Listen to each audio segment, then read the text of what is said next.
Hi guys, welcome to wish I S. I am Ishi and हम लोग class 7th का history पढ़ रहे थे, चैप्टर नंबर 8। उसका पार्ट 2 बचा था। चलो अभी से कंटिन्यू करते हैं। अच्छा, let me tell you one thing कि अब मैं आगे जो भी बोलूँगी ना, इफ़ पॉसिबल हो पाए तो इन पीपीटीज़ पे कम ध्यान दे करके जो मैं बोल रही हूँ उसको सुनना। एंड अगर इस लेक्चर के बाद में जो भी आपका मीडियम है, हिंदी या फिर इंग्लिश, क्योंकि ये लेक्चर इंग्लिश में है, मीन्स हिंदी एंड इंग्लिश दोनों में है, तो आपका जो भी मीडियम है आप उसमें नोट्स बनाना। बिकॉज जो भक्ति वाला टॉपिक है ना, वो ऑलरेडी बहुत ही ज़्यादा कॉम्प्लेक्स है। आप छोटे बच्चों वाली बुक से पढ़ो तो भी, मतलब बेसिक बुक से पढ़ो तो भी, स्टैंडर्ड बुक पे तो आप पहले जाना ही मत इस टॉपिक को पढ़ने के लिए। सो इफ़ पॉसिबल आप नोट्स बना लेना। हम लोग का बचा हुआ था टॉपिक इस्लाम एंड सूफिज़्म। तो मैं ये बता रही थी पिछले वाले लेक्चर में कि जो भक्ति मूवमेंट था ना, वो बस हिंदुज़म में नहीं आया, बस हिंदू लोगों ने नहीं अपनाया, वो मुस्लिम लोगों ने भी अपनाया, इस्लाम ने भी अपनाया। यू नो फिर बाद में उसमें सूफी सेंट्स वगैरह आएंगे, अभी हम उसको देखते हैं। सी, इस्लाम आया इंडिया में, ओके। अब इन लोग का बिलीव किस में था? मोनोथिज्म में, मीन्स एक ही गॉड है, नथिंग एल्स। ये लोग मूर्ति पूजा वगैरह में बिलीव नहीं करते थे। आप देखोगे कि जब सूफी सेंट आएंगे ना तो इनके सिलसिले चलेंगे। एंड ये जो सूफी सेंट थे ना, बहुत ही कैरिज्मेटिक थे। कैरिज्मेटिक मतलब कि कभी कभी आप लोगों ने सुना होगा ना कि मुस्लिम्स को बहुत ही लोग क्रूअल बताते हैं, ठीक है, फ्रॉम एंशियंट। बट ज़रूरी नहीं है कि जो वो बता रहे हैं वो सही हो, ऐसा कुछ नहीं था। Muslims were very good at that time. मैं इधर सूफी सेंट की बात कर रही हूँ, ठीक है। तो जो सूफी सेंट्स थे ना, वो सिखाते थे, मतलब वो कहते थे कि जो पहले आप लोगों ने रूल्स बना रखे हैं ना, जो भी इस्लाम के मुस्लिम रिलीजियस स्कॉलर्स ने जो रूल बना रखे हैं, हम उसको मानेंगे ही नहीं।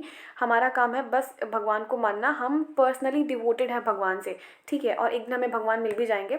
जैसा कि मैंने पहले बताया कि बहुत सारे जो भी सेंट्स वगैरह थे, उन लोग का ये कहना था कि अगर सेंट्स, आई मीन वो फिलोसफर्स वगैरह जो थे, मैंने पिछले वाले वीडियो में बताया था कि वो लोग कहते थे कि अगर आप चाहो सच्चे दिल से तो भगवान आपको मिल सकते हैं। तो वो ऐसा ही कुछ थिंकिंग था इन लोग का भी, क्योंकि यहाँ पे इंटरमिक्सिंग देखने को मिलेगी। अभी मैं आगे बताती हूँ किस टाइप की इंटरमिक्सिंग। तो इन लोगों में ना करिश्मा था, जो सूफी सेंट थे, बिकॉज ये ना लव सिखाते थे। लव इन द सेंस कि आप लड़ाई झगड़े मत करो धर्म के नाम पर। आप बिल्कुल प्यार से रहो, आप किसी से नफरत वगैरह मत करो। अगर आप चाहो तो लोगों को प्यार से देख सकते हो, इफ़ आप में वो वाली फीलिंग है तो। मतलब किसी को हेट वेट मत करो, बस अच्छी अच्छी चीज़ें सिखाते थे ये जो सूफी सेंट थे ना। इस वजह से ये काफ़ी ज़्यादा कैरिज्मेटिक हुआ करते थे। एंड अभी मैंने बताया कि जो इन लोगों ने कहा था कि ये रिलीजियस जो आप लोगों ने रूल्स बना रखे हैं ना, हम उन लोगों को नहीं मानते हैं। ऐसा मैंने पहले भी बताया हिंदुज़म में भी कि बहुत सारे लोग जो थे वो नहीं मानते थे, एंड बहुत सारे लोगों ने माना। आप अभी आगे हम और भी पढ़ेंगे इसके बारे में, एंड यू विल सी। जो मुस्लिम स्कॉलर्स हुआ करते थे एट दैट टाइम, उन्होंने अपना लॉ भी कंपाइल किया था, जिसको लोग शरीयत के नाम से जानते हैं। एंड कुछ इस्लाम से रिलेटेड इन लोगों ने थियोलॉजी भी दी थी। एंड उसके बाद ना थोड़ा सा जो ये इस्लाम रिलीजन है, इन सब के बाद में और भी ज़्यादा ये कॉम्प्लेक्स होता चला गया। एंड आप देखोगे जो ये सूफ़ी सेंट हुआ करते थे ना, वो हमारे जो हिंदुज़म में जो सेंट पोइट्स हुआ करते थे। सी, सूफीज़म में क्या था ना कि पहले ये लोग सिंगिंग वगैरह को उतना प्रेफर नहीं करते थे। मतलब अ, मूर्ति के पास जाओ गाना गाओ, या फिर मंदिर में जाओ गाना गाओ, मस्जिद में जाओ गाना गाओ, ये लोग कभी उतना प्रेफर नहीं करते थे लोग। बट जब ये सूफी सेंट आए ना, तो इन लोगों ने लिटरेचर भी लिखा, इन लोगों ने बहुत अच्छे अच्छे कंपाइलेशन लिखे इन लोगों ने। एंड अपनी फीलिंग को एक्सप्रेस करने के लिए पोएम्स भी लिखे थे, एंड ऑफकोर्स सॉन्ग भी लिखे थे, ठीक है। एंड आफ्टर दैट ये कुछ सेंट्रल एशिया के ना कुछ सूफीज़ के नाम बताए गए हैं। मीन्स जैसे कि आप ऊपर देखो ज़रा, बिल्कुल फर्स्ट वाले पॉइंट पे गज़ली है, रूमी है, सदी है, ठीक है।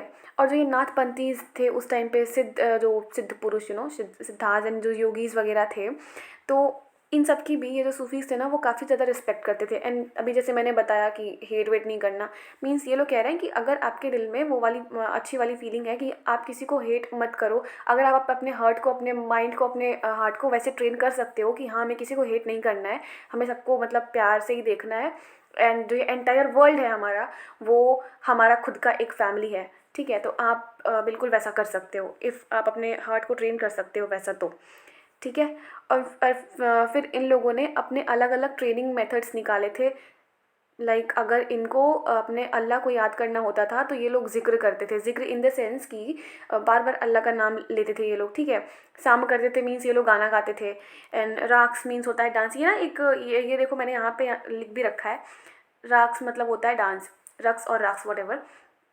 ये कुछ कुछ की टर्म्स में याद कर लेना। वैसे पूछने का तो कोई चांस नहीं है, बट कुछ भी हो सकता है, अनप्रडिक्टेबल एग्जाम है ये, ओके। एंड फिर आप देखोगे कि ना धीरे धीरे करते करते इनके सिलसिला उभर के आएंगे। सिलसिला में धर्म गुरु होते थे ये लोग बेसिकली, ओके। और ये जो सूफ़ी सेंट थे ना, इनमें इंटरमिक्सिंग देखने को मिलेगा। इंटरमिक्सिंग मतलब एक तरीके का आप एक्सचेंज समझ लो, देखने को मिलेगा, क्योंकि जो ये सूफ़ीज़ थे ना, ये नाथपंथी से, सिद्ध लोगों से एंड जो योगीज़ थे ना, इनसे बहुत कुछ सीखा है, ठीक है, इंस्पायर्ड है ये जो सूफ़ी सेंट है ना, इन लोगों से। ओके, फिर आप देखोगे कि सेंट्रल एशिया से हिंदुस्तान के साइड में, मीन्स इंडिया के साइड में 11वीं सेंचुरी के बाद में बहुत सारे सूफी सेंट आए थे। एंड उन लोगों का आना ना जायज़ भी था, क्योंकि उस टाइम पे दिल्ली सल्तनत पावर पे था, ठीक है।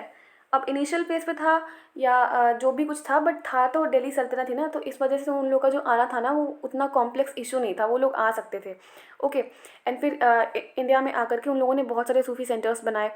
फिर इनमें से ना सबसे ज़्यादा फेमस हुआ चिश्ती सिलसिला, जैसे कि ख्वाजा मोइनुद्दीन चिश्ती हैं अजमेर के, एंड या हियर इट इज़ कुतुबुद्दीन बख्तर काकी हैं दिल्ली के, ऐसे कर करके बहुत सारे नेम हैं। आप अपने एक बार, पहले मैं कह रही हूँ ना कि मेरे बातों को सुनो, फिर उसके बाद उसको एक बार बुक से पढ़ो एंड उसके बाद नोट्स बना लेना, ठीक है, एंड फिर बाद में नोट से ही पढ़ना, it will be easy basically for you. और यू विल सी जो सूफी मास्टर्स हुआ करते थे ना, एक तो ये लोग बहुत ही सॉफ्ट हार्टेड थे, बिल्कुल काइंड हार्टेड थे, जैसे क्रूअल बताया जाता है ना, वैसे ये लोग थे नहीं। क्योंकि उस टाइम पे लोगों को कहा जाता था कि कुछ लोग होते हैं जिनमें हीलिंग पावर होती है, मीन्स अगर आज भी ये बहुत ही रेयर केसेस में देखने को मिलता है, बट इंटीरियर एरिया में ना आज भी मिलता है कि अगर आपकी तबीयत ख़राब है, आप किसी ऐसे के पास जाओ जो आपको झाड़ फूँक देगा, तो आप ठीक हो जाओगे। मैंने देखा है, ऐसा मिलता है। सो एट दैट टाइम ये ऐसा कहा जाता है कि जो ये सूफी सेंट वगैरह हुआ करते थे ना, उनमें ये वाली क्वालिटीज़ हुआ करती थी कि अगर कोई बीमार है, किसी को कोई प्रॉब्लम है, तो आप उनके पास लेके जाओ सूफी सेंट के पास। वो जो सूफी सेंट्स हुआ करते थे, वो उनको ठीक कर दिया करते थे, ठीक है। एंड जो ये सूफी मास्टर्स हुआ करते थे, वो अपनी असेंबली भी लगाया करते थे। कहाँ पे? तो आप खानका बोल सकते हो। खानका एक टर्म है, आई थिंक ये उर्दू टर्म है, ठीक है, जिसको इंग्लिश में हॉस स्पाइसेस कहा जाता है, हो स्पाइसेस, सॉरी। एंड वहाँ पे जितने भी मेंबर्स होते थे ना, नोबिलिटी क्लास के, रॉयल्टी क्लास के, वो लोग आते थे। एंड डिवोटीज, ऐसा नहीं था कि बस ये नोबिलिटी वाले ही आते थे, आते सब लोग थे। देखो, वहाँ पे हिंदू लोग भी अलाउड थे। आज भी आप चले जाओगे ना, बहुत सारे ये जो मैंने बताया, जितने भी मैंने नाम लिए कि ये ख्वाजा मोइनुद्दीन चिश्ती ऑफ अजमेर वगैरह, ये जितने भी मैंने नाम लिए, वहाँ पे भी किसी को ऐसे प्रोहिबिट नहीं कर रखा है, मतलब मना नहीं कर रखा है कि आप हिंदू हो तो आप नहीं आओगे, ठीक है। तो वहाँ पे बेसिकली सारे रिलीजन्स के लिए ना वो खुला हुआ है वहाँ का गेट।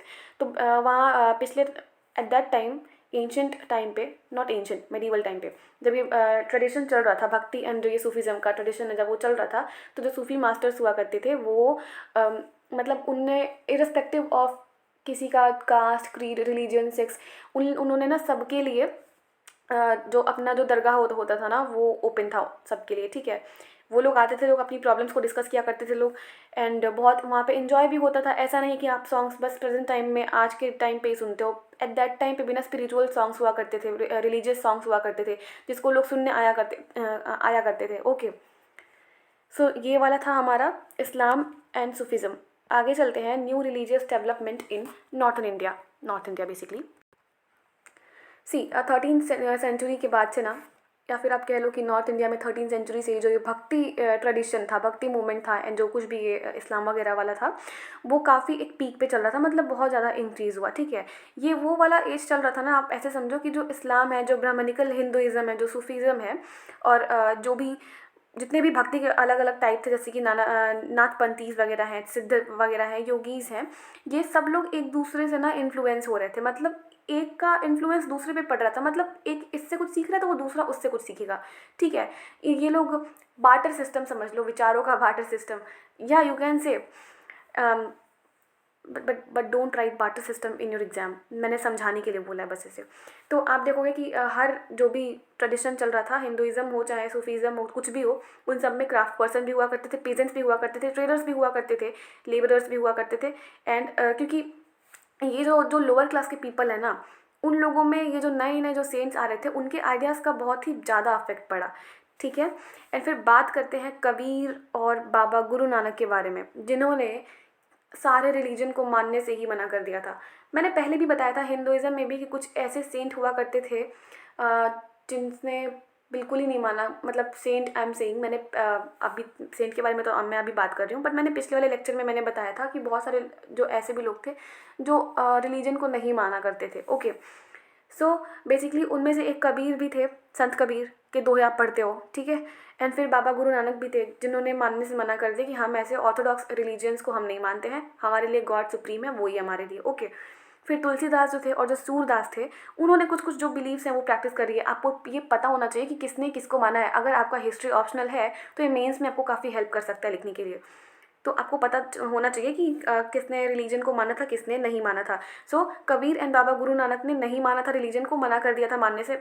आई मीन मना नहीं करा था, उनकी अपनी थिंकिंग है ना, तो वो नहीं मानते थे। सो बेसिकली वैसे ही तो तुलसीदास थे और जो सूरदास थे उन्होंने एक्सेप्ट किया था, ठीक है। जो भी उस टाइम पे प्रैक्टिसेस चल रही थी उसको उन्होंने एक्सेप्ट किया था। तुलसीदास को आप देखो कि वो राम जी के बहुत बड़े वाले फ़ैन थे, फ़ैन इन द सेंस कि डिवोटी थे, ठीक है। एंड उन्होंने रामचरितमानस भी लिखा है जो कि अवधी भाषा में लिखी गई है। एंड जरा अगर किसी को पता हो कि अवधी भाषा कहाँ पे यूज़ किया जाता है सबसे ज़्यादा, तो प्लीज़ मुझे कमेंट में बता देना, ओके। फिर उसके बाद देखते हैं सूरदास के बारे में। अच्छा गाइस, इसमें ना पिक्चर्स बहुत कम है, ठीक है। इसमें वैसी वाली कोई पिक नहीं है जो मैं दिखाऊं। अभी मैं एक मैप दिखाती हूँ आपको, वो मैप ज़्यादा इंपॉर्टेंट है यहाँ पे, इसीलिए मैंने इन पीपीटीज़ में ना कोई भी पिक्चर्स वगैरह इंक्लूड नहीं करवाए हैं, ठीक है। सो बात करते हैं सूरदास के बारे में। सूरदास ना कृष्णा जी के बहुत बड़े भक्त थे, कान्हा जी के।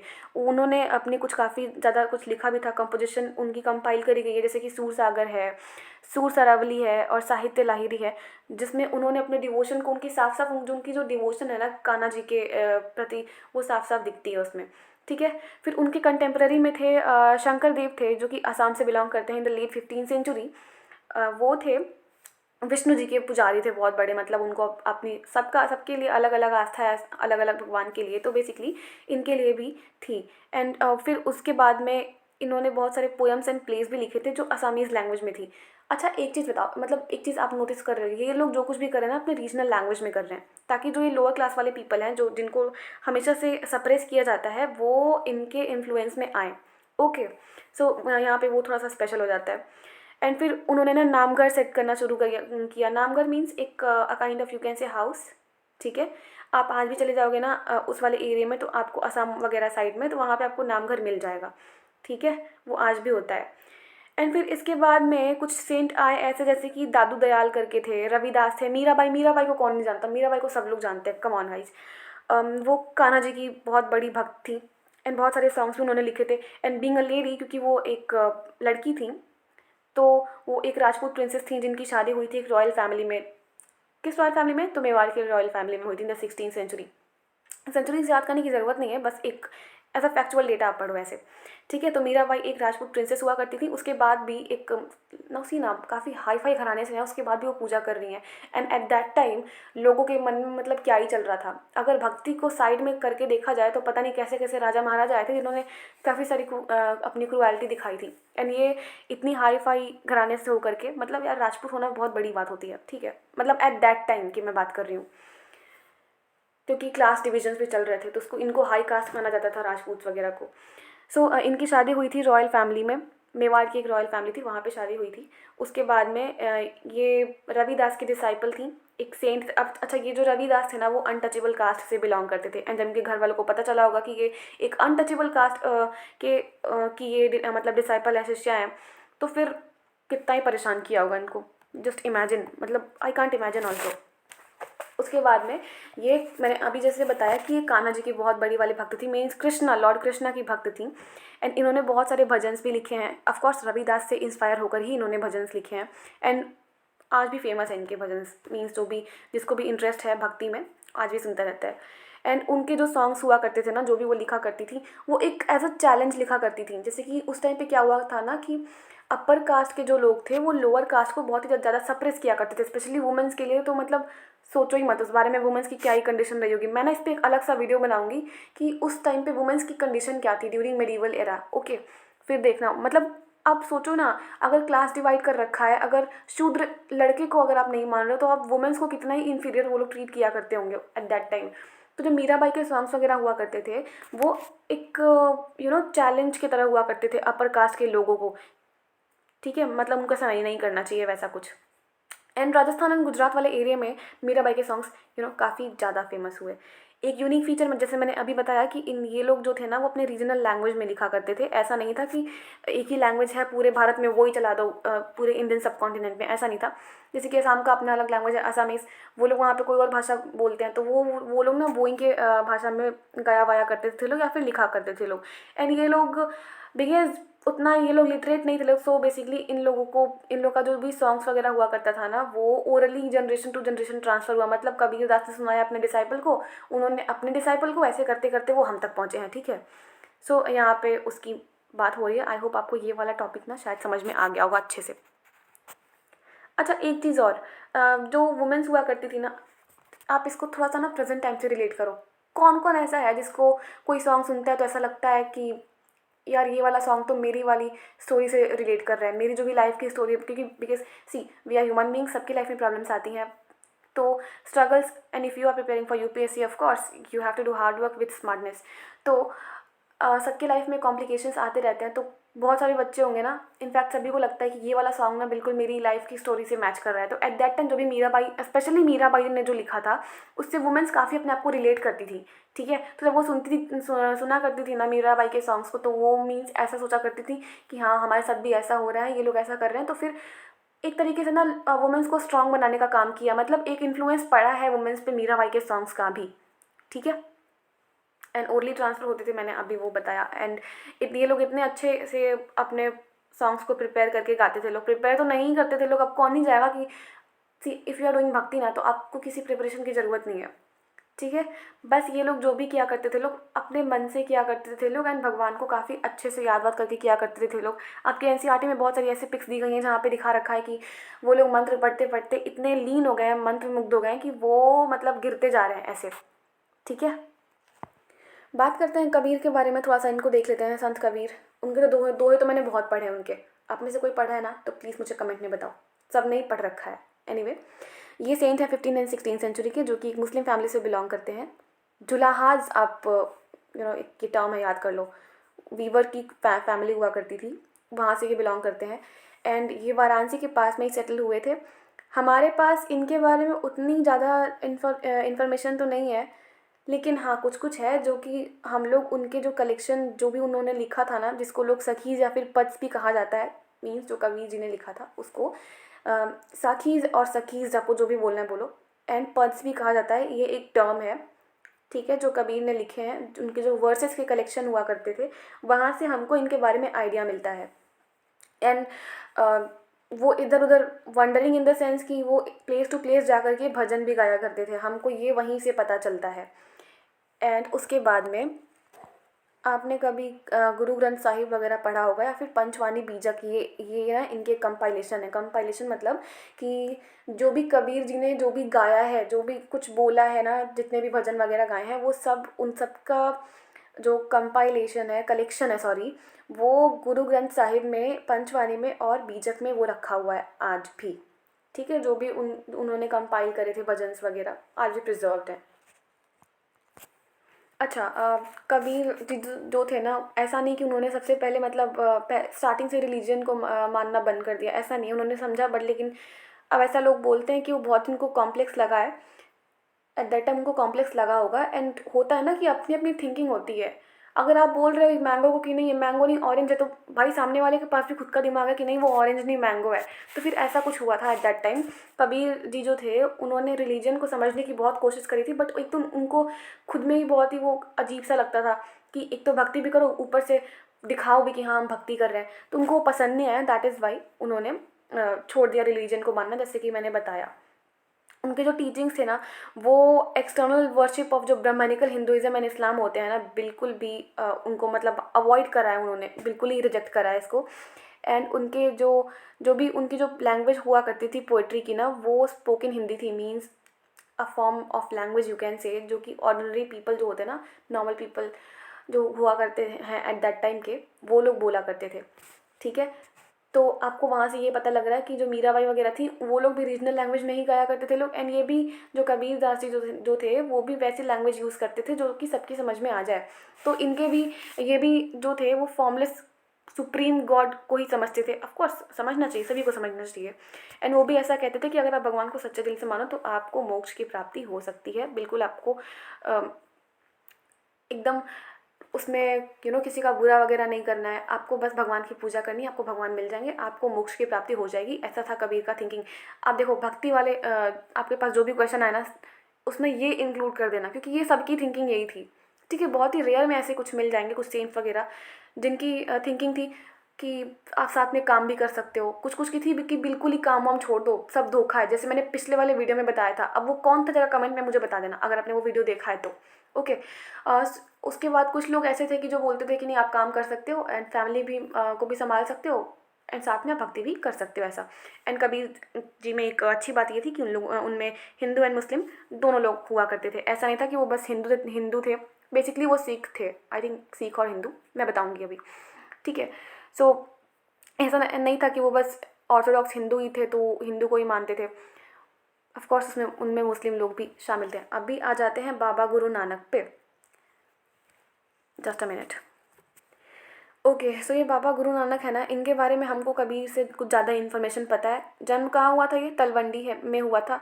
अभी तो फ़िलहाल ये पाकिस्तान में है। Okay, because at that time पूरा इंडियन सब कॉन्टिनेंट था ना, पूरा वो इंडिया हमारा था जो आज पाकिस्तान का पार्ट हो गया है। पाकिस्तान का पार्ट क्या, पाकिस्तान बन ही गया है। ठीक है। एंड आप जब अच्छा, एक प्लेस है करतारपुर रिवर, रावी रिवर पे है, जिसको डेरा बाबा नानक के नाम से भी जाना जाता है। ये बहुत ही हॉली प्लेस है, बहुत ही you can say religious perspective से देखा जाए तो बहुत ही इंपॉर्टेंट प्लेस है। बट इनका जो जन्म था वो हुआ था तलवंडी में। ठीक है, आज के टाइम पे ये पाकिस्तान में है। बहुत सारे हाइम्स इन्होंने कंपोज करे थे, जो कि इनके जो फॉलोअर्स वगैरह हुआ करते थे उन्होंने भी इनके हाइम्स को काफ़ी ज़्यादा फॉलो करा है। इनके में भी कास्ट, क्रीड, जेंडर, रिलीजन जो कुछ भी था, मतलब कोई भेदभाव नहीं था, आप सब लोग आ सकते हो। एंड आप देखोगे कि जो ये गुरु नानक साहब जो थे ना, वो लंगर भी लगवाते थे।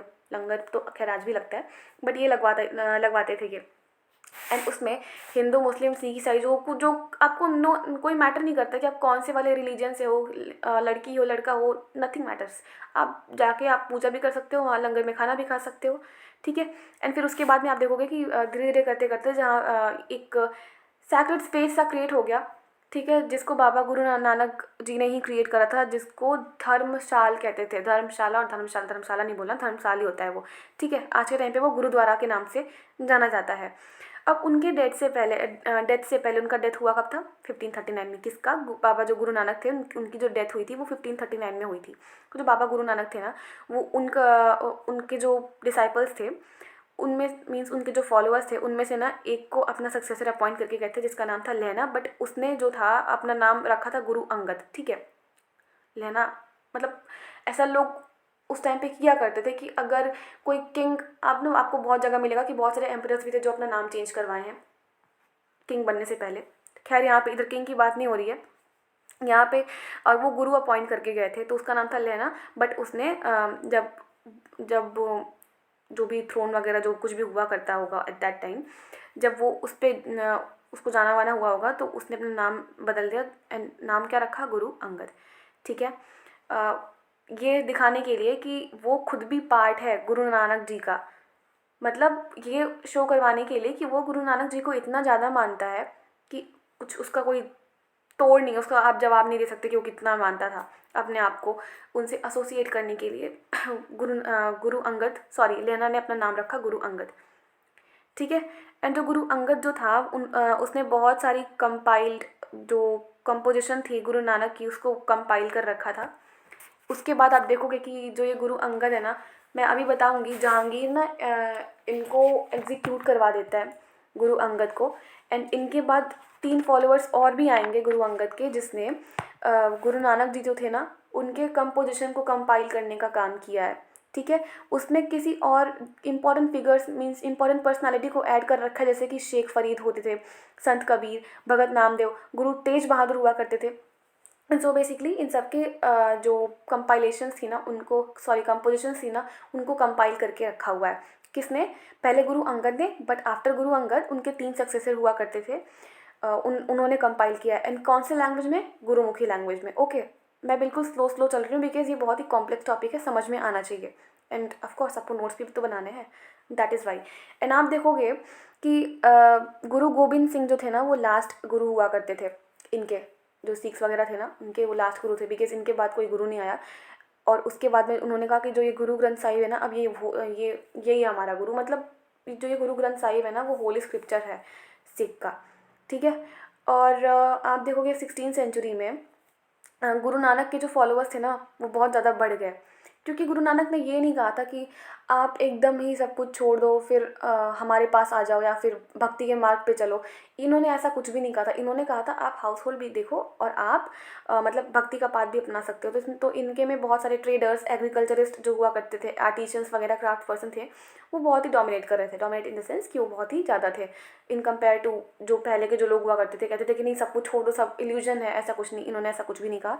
तो इनमें बहुत सारे लोग हुआ करते थे, ठीक है, मतलब हर टाइप के लोग हुआ करते थे, लोअर से लेकर के अपर कास्ट तक। फिर आप देखोगे कि 17th सेंचुरी आते आते एक रामदासपुर करके एक टाउन है जो आज अमृतसर के नाम से जाना जाता है, ठीक है। वो बीच में ना गुरुद्वारा है जिसको हरमंदिर साहिब मीन्स जो गोल्डन टेम्पल आज आप जिसके नाम से जानते हो, उसके आसपास ना एक टाउन बन गया था, ठीक है। वो एक सेल्फ गवर्निंग टाउन था। तो जब जहांगीर ने इसको देखा ना, तो उसको मतलब पसंद नहीं आई कि भाई ये क्या हो रहा है, ये तो state with in a state हो गया ये तो जहांगीर क्या करता है, और मतलब ऑर्डर, एक पोटेंशियल थ्रेट करता है और उसके बाद ऑर्डर दे देता है एग्जीक्यूशन का। किसका? जो गुरु अर्जन हुआ करते थे। I am sorry, that was my mistake.